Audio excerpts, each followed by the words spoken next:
Hi friends, welcome friends. ഇന്നത്തെ video ഞാൻ നിങ്ങളുമായി ഷെയർ ചെയ്യാൻ പോകുന്നത് നാടൻ പൂച്ചയെ വളർത്തുന്നവർ ശ്രദ്ധിക്കേണ്ട കുറച്ച് പ്രധാനപ്പെട്ട കാര്യങ്ങളാണ്. എല്ലാവരും വീഡിയോ സ്കിപ്പ് ചെയ്യാതെ മുഴുവൻ കാണണം. ഇപ്പം ഒരുപാട് പേര് നാടൻ പൂച്ചയെ വളർത്തുന്നുണ്ട്. പക്ഷേ അതിൻ്റെ എണ്ണം കൂടുമ്പോൾ അവർക്കതൊരു ബുദ്ധിമുട്ടാകും. അതുപോലെ അവർ അയൽവാസികൾക്കും ബുദ്ധിമുട്ടാകും. അങ്ങനെ പൂച്ചയ്ക്ക് വിഷം കൊടുത്ത് കൊല്ലുന്നവർ വരെ നമ്മുടെ നാട്ടിലുണ്ട്.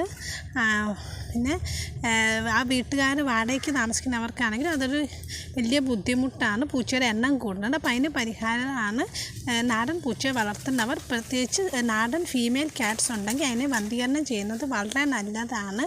കുഞ്ഞുങ്ങളെ വേണമെന്നുള്ള അവർ ആദ്യത്തെ പ്രസവം കഴിയുമ്പോൾ പൂച്ചയെ വന്ധീകരണം ചെയ്യുന്നത് വളരെ നല്ലതാണ്. പൂച്ച മാത്രമല്ല, പൂച്ചയുടെ കുഞ്ഞുങ്ങളും കുറച്ച് വലുതാകുമ്പം കുഞ്ഞുങ്ങളെ വന്ധീകരണം ചെയ്യുന്നത് വളരെ നല്ലതാണ്.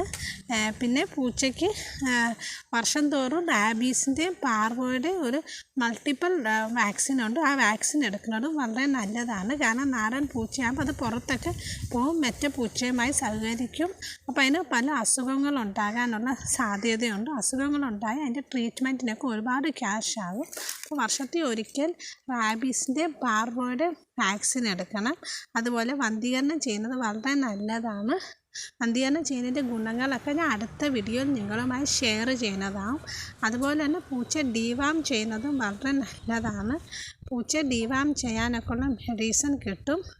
ഒരു സിറഫുണ്ട്, ആ സിറഫിൻ്റെ പേരാണ് ക്യാൻവാം. ഇതാണ് ആ സിറഫ്. അതുപോലെ തന്നെ ടാബ്ലറ്റ് ഉണ്ട്, കീ ഓഫ് ക്യാറ്റ്. ഈ രണ്ട് മരുന്ന് മാറി മാറി കൊടുത്ത് ഡിവാം ചെയ്യണം. അതുപോലെ തന്നെ പൂച്ചയുടെ എണ്ണം കൂടാതിരിക്കാൻ വന്ധീകരണം ചെയ്യുന്നത് വളരെ നല്ലതാണ്.